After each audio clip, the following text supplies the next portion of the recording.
Hello, my friends. It's Dr. Sharon with Clinic Reviews. Today we're going to be talking about health promotion and maintenance, and we're going to focus on risk factors and smoking cessation. So let's go ahead and get started.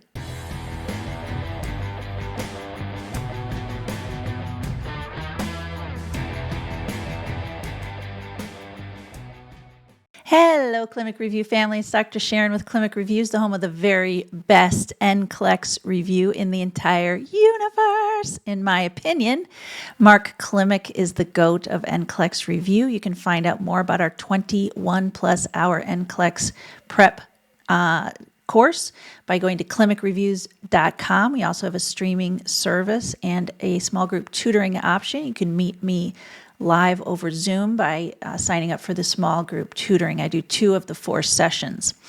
All right, so we're going to do health promotion and maintenance, risk factors, and smoking cessation today. So let's go ahead and get started. A community health nurse prioritizes outreach for which client? Community health nurse prioritizes outreach for which client? So I guess really what it's saying is who requires the community health nurse to see first. The wording may confuse you, but we're just going to say who needs the community health nurse most. 28. So it looks like we've got risk factors here. 28-year-old barista, vapes daily, runs 3 times a week. 45-year-old carpenter, 10-pack years, quit 5 years ago. 65-year-old shipyard worker, 40-pack years, still smokes. 50-year-old office worker, never smoked, BMI of 33. So what I do for risk factors, I actually count risk factors. There's not very many things on the NCLEX where I actually count things, but this is one. You count the number of risk factors. So 28 is not a risk factor. Vapes daily is a risk factor. So they've got 1 risk factor. B, 45-year-old carpenter is 45. No, I don't think so. I wouldn't really think a 45-year-old's necessarily at risk, maybe, but 10-pack years, but he quit 5 years ago. He's maybe got 1 that he's got a history of smoking. C is a 62-year-old, so I'd say 62, I'd say probably over 50, 55. I'd start thinking of age as a risk factor. 52-year-old shipyard worker. I don't know if that's a risk factor. The age is 40-pack years. He still smokes, so he's at least got 2. D, 50-year-old office worker, never smoked. I'm not going to count 50 as a risk factor. BMI is high, so normal BMI should be anywhere between, I think, 18 and 25, so he is overweight. But I would say C, I would say they all have like 1, except for C has 2. So that's the one I'm going to go with, and that is, in fact, the correct answer. All right. Which statement best shows the client is in the preparation stage to quit smoking? All right. So even if you haven't heard of the trans-theoretical model of behavior change, and it's okay if you've never heard of it, it is a changing behavior model. And there's actually 5 stages. There's pre-contemplation, contemplation, preparation, action, and maintenance. So in pre-contemplation, let's say the person is smoking. Behavior change, pre-contemplation, they're not even thinking about quitting. Like you say, are you thinking about quitting? No, I'm never going to quit smoking. Get away from me, right? That's pre-contemplation. Then contemplation is, I'm thinking about it. I don't have a plan yet, but yeah, I'd sort of like to quit maybe someday. That's contemplation. Preparation is, I have a plan. After I smoke this pack of cigarettes, I'm done. I'm never going to smoke again. That's preparation. Action is when they've made the change. They stopped smoking less than 6 months ago. Maintenance is they've quit smoking more than 6 months ago. So if they're in the preparation stage, they have a plan to quit. So we're looking for an answer that says they have a plan to quit smoking. A, smoking helps me relax. I'm fine. That's pre-contemplation. B, I know I should quit maybe someday. That's contemplation. C, I set a quit date for next Monday and bought patches. That's preparation. D, I quit last month. That's action. So we're going to say preparation. This one we were looking for is I set a quit date for next Monday and bought patches. Which instruction is priority the day a client starts a nicotine patch? All right, nicotine. So nicotine patches are good, but you can't overdo it on nicotine. Nicotine is considered a drug, and you can't overdose on nicotine. So if you're going to start a nicotine patch, you cannot smoke at the same time. You can't ingest nicotine. Like, you got to stop doing whatever it is that way you take nicotine if you take it by the patch.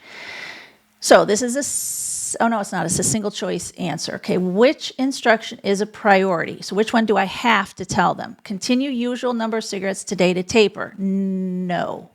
No, that's the day they put the patch on, you don't continue the number of cigarettes to taper. No, false. B, place the patch on a hairy area for better absorption. Wrong. You want to put it on a hairless area. C, use heat to speed absorption if cravings occur.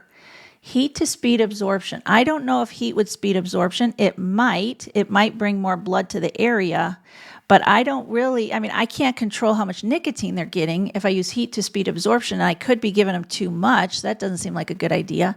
D, remove the patch at bedtime to reduce vivid dreams. That's actually true. And they have found that nicotine is whether you memorize this or not, you probably could have figured out the right answer because A, B, and C are all wrong. And I do rule out wrong answers to get to the right answer. But it is true that nicotine use patches have given vivid dreams. And, people don't usually, right, if they're a smoker, they don't smoke while they're sleeping. So that's why they don't normally get vivid dreams when they're smoking. So they do remove the patch at bedtime and put it back on in the morning.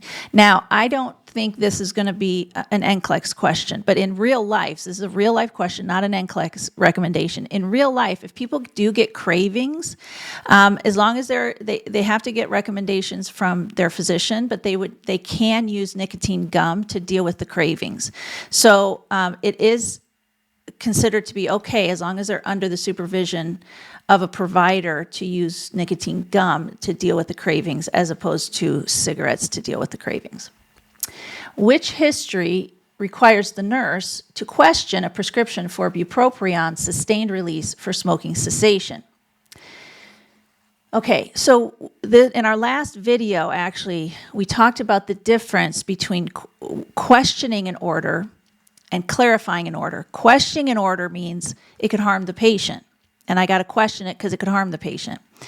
Clarifying an order means that it was written incorrectly, and I need to clarify the dose or the route or the frequency or the drug itself because it's misspelled or something.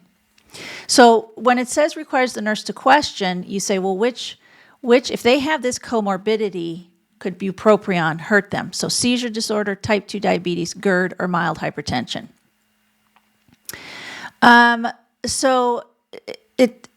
There are side effects to PO meds. They could have some gastric reflux, but if they're taking an oral med, they could have some GI distress, but that's not considered harming the patient. Usually we just say take it with food or something like that.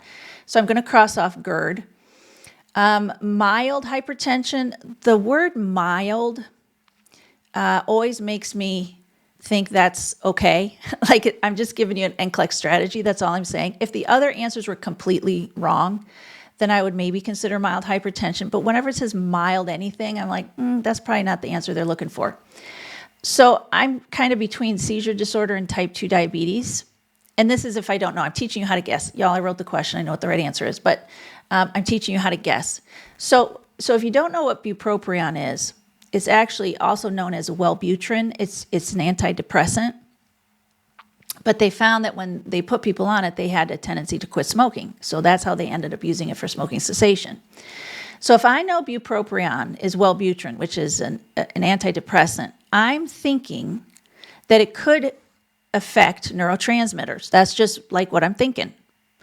And so what if this is a drug that affects neurotransmitters, would that be more likely to exacerbate seizure disorder or to exacerbate type 2 diabetes? And I say, well, if I'm going to just go with body systems, then I'm going to have to say seizure disorder, because seizure disorder is all about firing of the brain. And if we're messing with neurotransmitters, that could affect seizure disorder.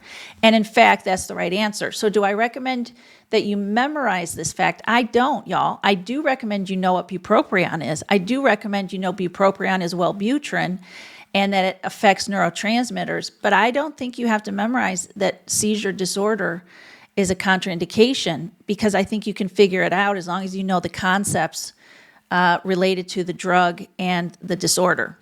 That's just my recommendation. Which client statement about Varenicline, which is Chantix, needs follow-up? So this is another drug that helps with smoking cessation. So let's see what the answer is. Which client statement needs follow-up? So I'm looking for the false statement. I'm looking for the wrong statement. They said this about Chantix, and it's wrong. I'll start it a week before my quit date. Now, these oral meds like Bupropion and Varenicline, they can start it while they're still smoking because it's not nicotine. They're not overdosing on nicotine. So it is appropriate to start to take the drug before you quit smoking, whether it's this one or Bupropion. So that's fine. That's a true statement. Nausea is common at first. Y'all, nausea is the most common side effect just about of any oral drug. So sure, I'm sure it's a common side effect for this one too. If I feel depressed or have strange dreams, I'll notify my provider. Well, yeah, if you get depressed or have, that seems like a good idea. That seems like, okay, good. I'm glad you will. Good. I can combine it with a nicotine patch to make it stronger. No, that's not going to help. It's not nicotine, y'all. It's not a nicotine supplement at all. And especially if they're continuing to smoke. No, I mean, they may be able to combine it with a nicotine patch at some point, but they have to have quit smoking completely. These are two different drugs, and they're both used for smoking cessation, but they have totally different mechanisms of action. So you would need to correct this idea that they combine it with nicotine to make it stronger and make sure they understand they're two different medications with two different mechanisms of action, and they need to be treated differently. A pregnant client smokes one half pack a day. What's the best initial nursing action? So we know this person really needs to not smoke, right? They're pregnant, and we really need to get them to quit. So which answer shows I know the best way to help them quit while they're pregnant? Recommend Varenicline immediately. Well, Varenicline, you usually have to be on it for a while before you quit. So I'm not sure that would be the best thing to do right now, immediately. Provide brief counseling and offer intensive behavioral support. So brief counseling, like, you know what, this is really dangerous for the baby. You really need to stop smoking. Let's get you into an intensive behavioral support group that can help you quit smoking. That seems like a good idea. C, suggest cutting down to 1 to 2 cigarettes a day. Well, no, they need to quit smoking. D, advise e-cigarettes as a safer alternative. It is not a safer alternative. So we need to provide brief counseling and offer intensive behavioral support. That's the correct answer. Which findings increase cardiometabolic risk? Cardiometabolic risk. So cardiometabolic risk is heart risk, heart disease, and metabolic is breaking down and using calories for energy. So we tend to think of metabolic risk as like lipids, diabetes, that kind of thing. Okay, so that's what I think of when I think of cardio, and then heart disease. So heart disease associated with metabolic disorders like fat breakdown and glucose breakdown, which is diabetes and hyperlipidemia. All right, select all that apply. A waist circumference of 42 inches, male. So male waists, if you don't know this is just sort of one of these, they think you know everyday information. And so I think there's probably a lot of women who don't know what the normal male waist circumference is. I don't know what's considered absolutely normal, but most men who are not overweight could probably fit into pants anywhere between 28 inches and 34 to 36 inches. Big and tall, like in the U.S., we have big and tall shops for men that are taller or bigger. Big and tall shops tend to start at around 36-inch pants and go up to like 54, 55, 56, right? Like, or bigger. And so 42 is into the big and tall store. And so I'm going to say that's a risk because that would indicate that they're bigger than they should be. And bigger means fatter. That's what I mean when I say bigger. HDL is 65, females. HDL 6, that's the good cholesterol. We want it to be higher, and that's a good number. HDL 65 is a good number. So that's the good cholesterol. Fasting glucose of 112. Okay, what is normal fasting glucose, y'all? It's 70. I usually say 70 to 110. All right, 70 to 110. So if a fasting glucose is 112, that is high. That's high. Don't say, well, it's close. No, it's high. Okay, there's a normal range for a reason. So if they have, what it's saying is they are not breaking down glucose the way you would expect them to. That's a metabolic risk factor for heart disease. So C is a risk factor. Triglycerides of 260, that's high. Triglycerides of 260, you want it to be under 200, I'm pretty sure, for triglycerides. That's part of that lipid profile, right? Lipids, triglycerides. Blood pressure is normal. That's not a risk factor. So those are the cardiometabolic risks identified here in this question. Which factors place a client at increased risk for type 2 diabetes? All right, so let's just talk about it. What does put a client at risk for type 2 diabetes? Obesity, family history. Those are the main things. Let's see what the options are here. BMI of 32. So I told you the BMI should be, well, maybe I didn't, but it should be anywhere between 18 and 25. So a BMI of 32 is high, which is obesity. First degree relative, that's the genetic risk right there. History of gestational diabetes. Yes, if a woman has a history of gestational diabetes, that also puts her at risk for type 2. D, HDL of 70, that's very high, that's good. That's the good cholesterol, walks 3 miles a day. No, that's not a risk factor. Exercise is good. So those are the risk factors for type 2 diabetes. Which nursing action best aligns with health promotion for a 52-year-old adult at average risk? 52-year-old adult at average risk. Okay. A, cancer screening starts at age 60. B, schedule a colon cancer screening now, age 52. C, check PSA. Colon screening isn't necessary. D, focus on BMI. Cancer screening start at age 60. Okay, well, I hope you know cancer screenings start before age 60. They start at like age 52. But you could rule out A and D because they say the same thing. So if two answers say the same thing, then neither one of them can be correct in a single choice question. So we're going to cross off A and D. And we know it starts at 50, like most of the cancer screenings. So schedule a colon cancer screening now. Yes, means like a colonoscopy or something, digital rectal exam, something like that, colon rectal cancer screening, colon screening. Yes, that's a good idea. And then C, check PSA. Well, we should do that if it's a male. Colon screening isn't necessary. That's a not true statement. We would want to do the first half, but the second half is wrong. So we're not going to choose an answer that's only half right. All right, I hope that was helpful to you. Thank you for being a part of the Clinic Review family. Good luck on your NCLEX. Let me know how you do. You have to go into the NCLEX with the mindset of, I'm going to get 150 questions, okay? Because if you think you're going to stop at 85, then as soon as it flips to 86, you're thinking, I failed. You didn't fail. As long as you're still getting questions, you're still passing, okay? So you want to make sure you go in with the intention of sitting for 150 minutes. So, and then if it stops at 85, that's great. Great job. But if it stops, I know people who pass at 102, 140, 150. They pass all the time at those numbers. So don't give up, okay? All right, good luck. Thanks for being a part of our family.